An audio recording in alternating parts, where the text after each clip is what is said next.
Hello, everyone. It is Sarah Poet, and welcome to episode 150 of the Sacred Remembering Podcast.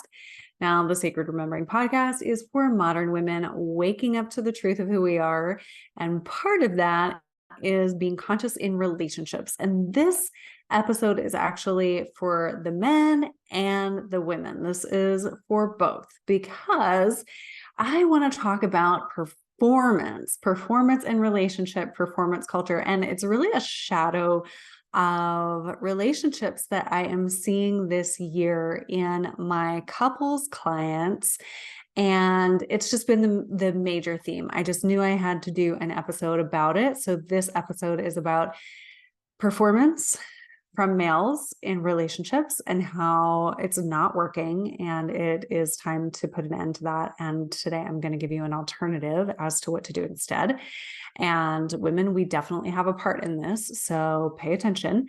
And then I'm actually going to do the next episode on another dynamic that I'm also seeing between men and women in my couples clients. And both of these are just hot. They are like in our collective because really masculine and feminine is changing in the way that it has to evolve, right? Both have to evolve. And there are some old habits that are getting stuck in our collective consciousness. I mean, that's what archetypes are, right? Like they are these patterns of behavior in our collective consciousness. And so now we are seeing the need for an upgrade in consciousness. But I honestly, most of the time, a woman in a partnership finds my couples coaching, and with the work that I'm doing with women and sacred remembering and masculine feminine and polarities, they say, great, I want you to meet my husband.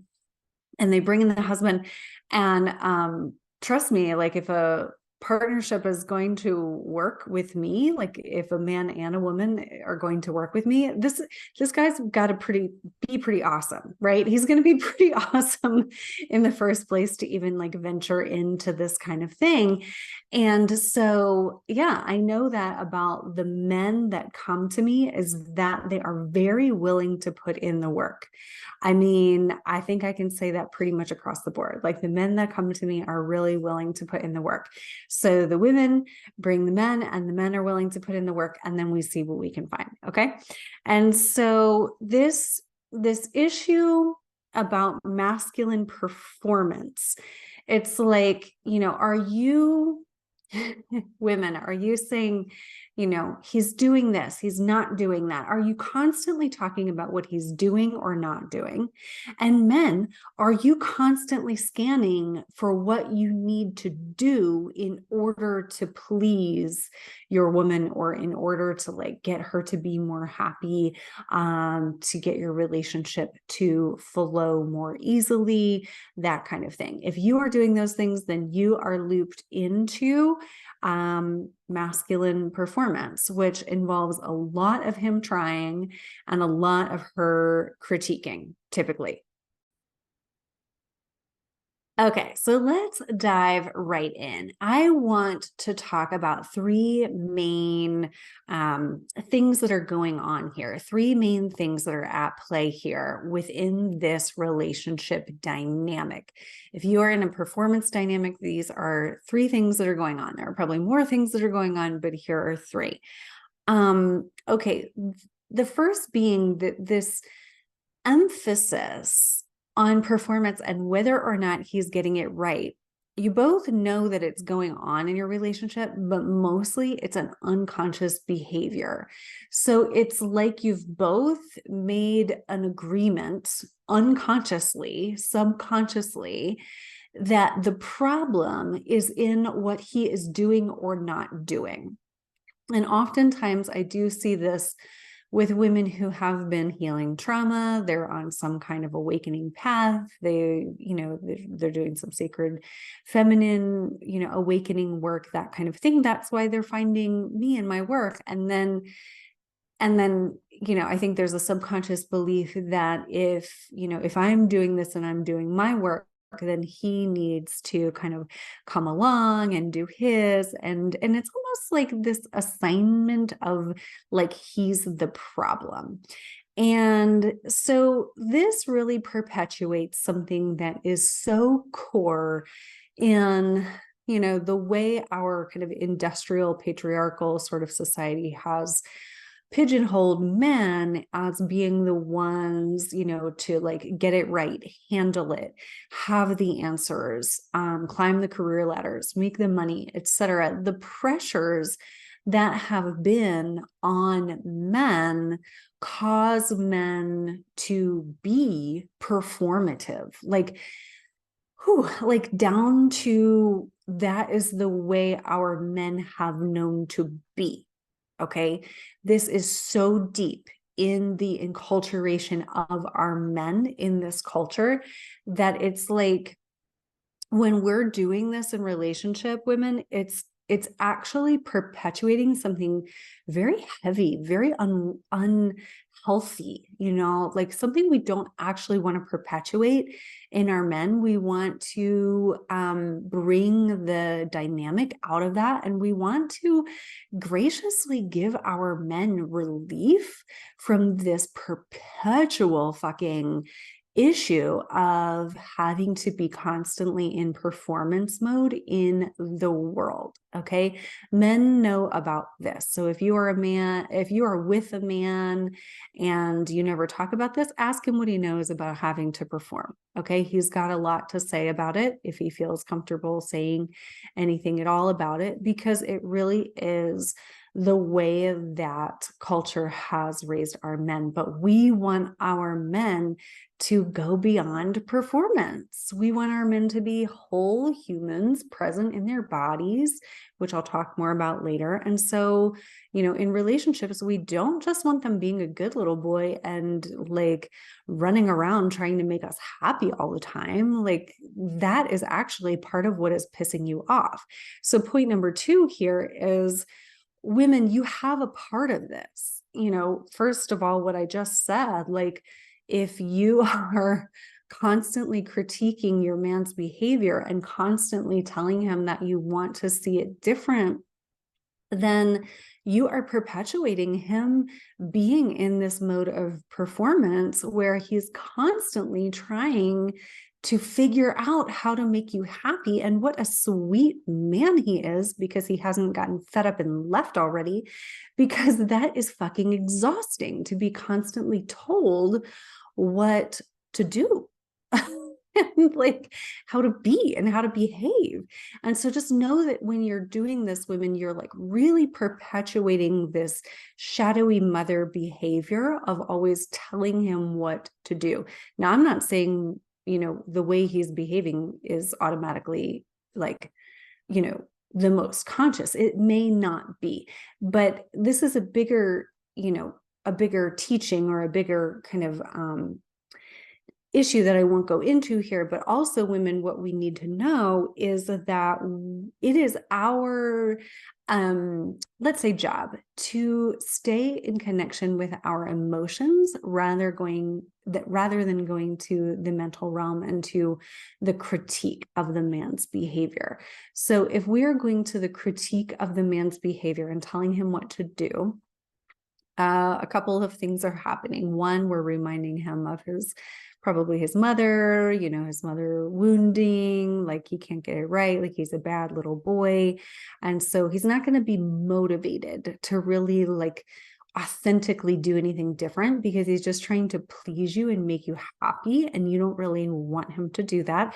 Ultimately, you want him to be your partner and your man. And so then you have to stop critiquing and you have to get vulnerable. And this is what surprises nearly every woman in every couple that comes to me, is that she realizes that she is going to have to get vulnerable and stay in her emotions in order to kind of like propel him into a different kind of action. And I'm actually, although it's very relevant, I'm not going to go deep into that in this episode either, but it is when we stay in our feeling state, right? Not like a baby girl complainy state, but like a woman in touch with her emotions and her embodiment, and just like giving him authentic feedback about what your like sentient system is running through your body and your gnosis of what you know like and don't like, and you're giving him that feedback. It might not even be words, it might be like a sound, or like a body language. And then he has the information and he can decide what to do or what he wants to do. And that is his authority. But when we open our mouths and tell him what to do, and he starts doing it to try to behave for you and perform for you, rest assured, you have just put that man into a performance mode where ultimately you do not want him to be. And he doesn't want to be, because it feels like shit for both of you. So the third thing here is that's going on is that generally speaking, he knows that he doesn't like it, but he also doesn't really know what is going on to name it. Okay. So in the rest of this episode, I'm going to talk a bit about what he can start to do to become more aware of it and sort of like shift the energetic dynamic in the relationship. But here, he's really being driven by subconscious beliefs that he's not enough, or that there's like an old shame pattern. It oftentimes goes back to an old mother wound, sometimes father wound too, this like, you'll try all day and you'll never get it right. And again, that has been society's message to men, boys, and masculinity. So why in the world would we want to perpetuate that? Let's get conscious. Women, do you want to perpetuate that? I didn't think so. And then one little interlude here is that performance culture is such a bigger topic, right? I'm not going to go into all of it because I do want to keep this short, but performance in our culture, I think, is generally falling away. Like I said, the archetypes themselves are going to have to evolve as we move more toward conscious union, divine union, conscious relationships. We need the masculine and the feminine to be more in a conscious orientation and relating to one another differently. So we have to clear out this performance. But this was the way that we knew to succeed, in the workplace, in relationships, men especially. And so as we integrate the conscious feminine, we have like more collaboration, more circular energetics. Performance is like very driven, very linear, very like one track mind. And that's not all shadow, because those can also be awesome, aspects of the masculine. Like, to get things done is a great thing, right? And to focus on one thing is a great thing. But why? Why are we doing it? And it's like, one of my clients recently said to me, he said, this has served me in every aspect of my life, except relationships, because professionally, it created opportunities for him to be very, very successful. And so performance culture has certainly been rewarded. So now men are getting this mixed message because they've been told to perform, they got really good at performing, and now we're saying don't perform anymore. And that's really unfair. Like, I have a lot of empathy and compassion, and I want to do a lot to help this situation, because it's really unfair what men have been through. So men, I want to talk to you here and talk about, what does it look like in relationships to start to come out of performance? And there's kind of an irony here in how this is going to sound, because it's going to sound like I'm going to tell you what to do. And if I'm telling you what to do, that could put you more in performance. So I just want you to be conscious about that I'm not just telling you to do these things in order to perform, but I'm actually talking about genuine energetic shifts. Okay. So first of all, there are some things, there are some aspects of a man's process of awakening that are not to be done in his relationship with his woman. His emotional processing, like the excavation of his parent wounding, et cetera, et cetera. Women, oftentimes we think that we want him to talk about those things with us. I'm actually going to do the next episode on emotions and relationships. So I won't go into that here, but the place that a man needs to do this, in my belief, is in men's circles, in men's work. And he needs to look for men's initiation opportunities, because our men miss initiation opportunities in their like youth, culturally. This would be something that happened if it were more of an indigenous kind of culture living closer to the land. The men would be taken from the women's camp upon 10, 12, 14 years old, and then they would be initiated by the men. And one thing that I think that we're not even talking about in this space of initiation, I'm kind of slipping this in here, is that one thing that they were really also taught was how to respect the feminine, right? So it wasn't just this initiation of like, let's get the men away from the moms and teach them how to be men. It was also like, how do we be men in response to women in the feminine now that we are adult initiated men? Good Lord, that is absolutely missing in our culture, which I'm passionate about, if you can't tell.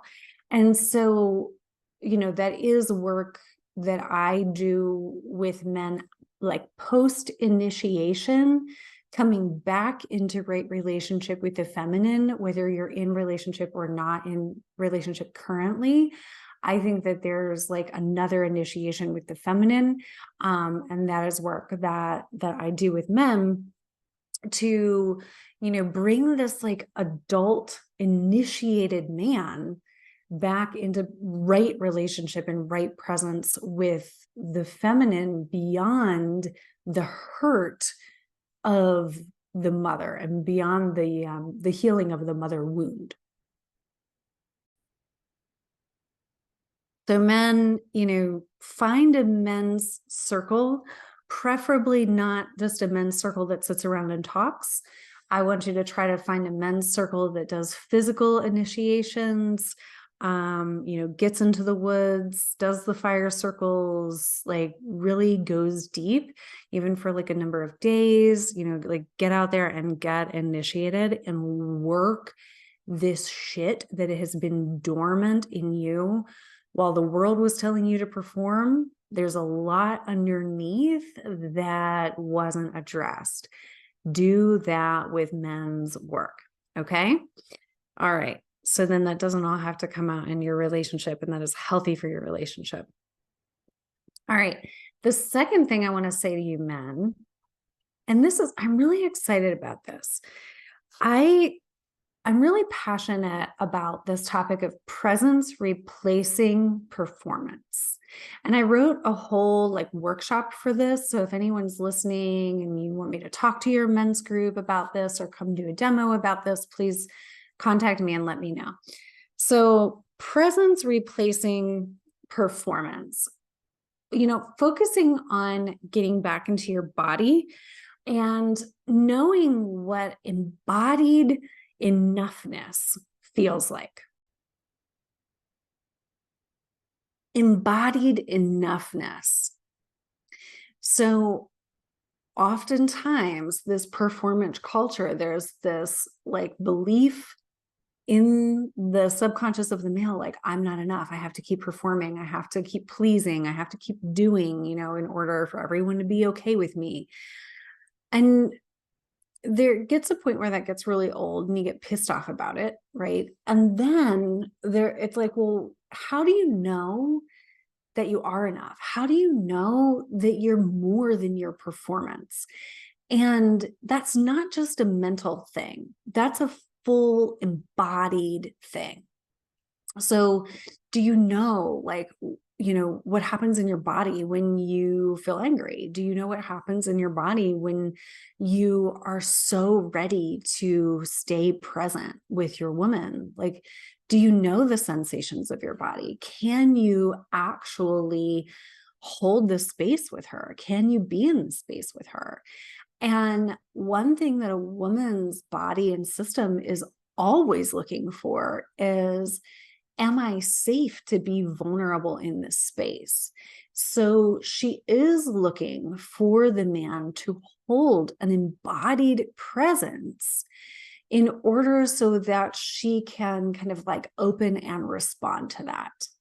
Now, a man who is in performance is pretty much never, I feel confident in saying this, is pretty much never going to energetically hold the space enough for her system to truly feel relaxed and safe, because he's trying.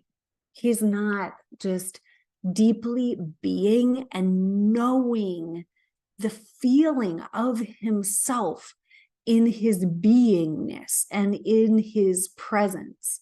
It's like if he's sitting there with her, he's asking himself, if he's in performance, he's asking himself, am I getting it right? Is she okay? Am I going to have sex? Is it like, am I getting it right? Like, am I enough? Like, that's what he's asking himself until he is in his embodied presence. Then he knows that he is enough. He knows what his breath feels like.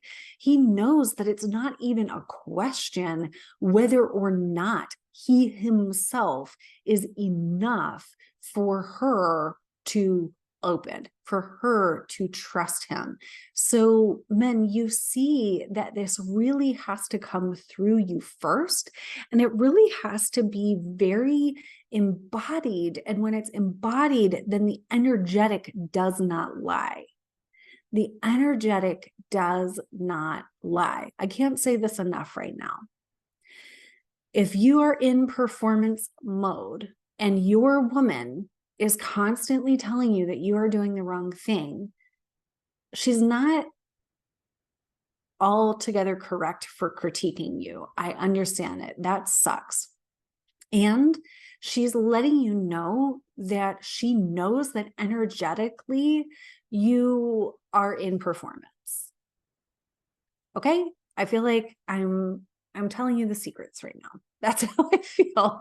Like, if she is not happy with you and you're going like, why isn't she happy with me? You're in performance mode and she knows it, and her body cannot respond like in safety and openness to you. You need to get into your embodied presence.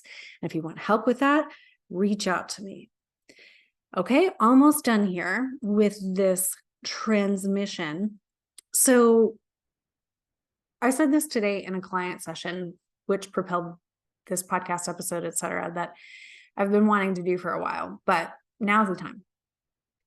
So it takes one person to change an energetic in a relationship, just one. So it could be either one.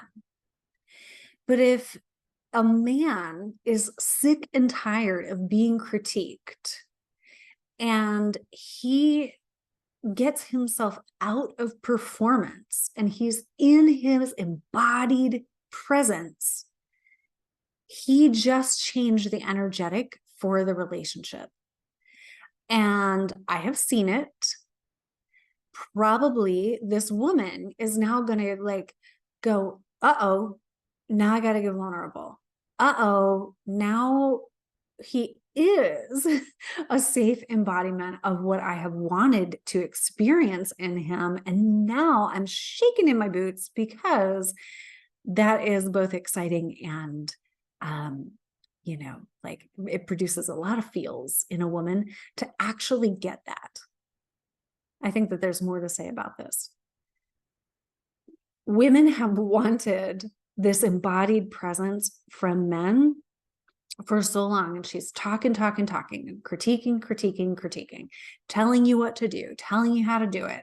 And then the man is like, okay, I'm listening. I want to please her. I love her. I also want to have sex with her. All of the things that are very like appropriate for a man to want, right? And so he starts to do it. And she goes, oh, fuck, he's doing it.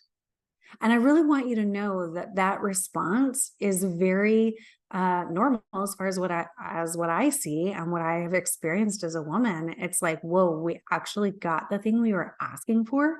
Are we actually ready as women to be met by this force of the masculine? Well, that's our work to do. That's our work to do. Okay. And so goodness knows we have to stop critiquing and come into our embodiment and into our, felt sense and, work the trauma out of our body, et cetera, et cetera. And then like be able to actually receive and be able to actually receive it through your man that you have been critiquing, that you thought in your subconscious was some kind of shit, but he's not. And now you're discovering that he's not. And it's kind of throwing you for a loop. And that is what happens. That is what I see. And so, everything can be worked with. These are all energetics. They're all energetics. We can work with all of it. This is why I love working with couples, because whatever energetic comes up, it's just a new energetic. We can work with it. But it only takes one person to change an energetic. So if he decides, I'm done with performance, and he does his work to get into his embodied presence, he's just changed the entire dynamic for the relationship. Okay, so that concludes this episode, one of my shorter ones for sure. So men, just reflect here. If you feel like you have to have the answers to things, if you feel like you have to impress her, you have to keep her happy. Like if you feel like there's always something that you have to do in order to please her, you are absolutely in performance mode. And I would ask you, how is that feeling? And how is that working for you? And I think it's awesome if you say, I'm over it. I'm over it. And I would say, great, because what comes after that is going to feel so much better to you, so much better to your relationship. And it's going to be this new emanation of masculinity on the planet that we want. Like, we want to see that from you. We want this authenticity to come through you. We don't want you to be this like good little boy anymore. Okay. You've done a great job at that. Like that, so good. All the energy you've put into that. And who do you want to be? Who do you want to be in your partnership? How do you want to show your kids? Like, how do you want to feel alive? Okay. And women, let's let them have this. All right. And it's what we ultimately want as well. So the next episode is also going to be on a relationship dynamic that I often see that's around emotion and feminine and masculine. So tune into that as well. You can find me at sarahpoet.com. As far as my couples work, I have 4 package options for couples that go anywhere from, using my course that's a Foundations in Conscious Relationships course that is about essentially like the foundations of a presence-based relationship versus all of the talking that you would try and that you're finding isn't working. So if you want to come into a more presence-based relationship, there's the course. Then if you want to do the course plus 4 sessions, the course plus 8 sessions, or if you want to do the full-on 3 or 4 month private coaching with me, those are the 4 options of tiers, the 4 pricing tiers that I have for work with couples this year in 2023. So reach out via sarahpoet.com, schedule a consultation. We'll talk about what's right for you. And if you do just want to buy the course, you can just go ahead and do that and start that and then add the sessions later as well. So I hope that this is in service to your relationship. Share it, please share the episode. And these are exciting times. These are really exciting times. And I absolutely know, and I say this with my heart, I know that it is, sometimes hard to repattern a relationship. But we are repatterning so much on this planet that to repattern your relationship is something you can do. You can do it. I'm here to help with a lot of love in my heart, and I believe that you can get through it. So much love, and I'll see you on the next episode.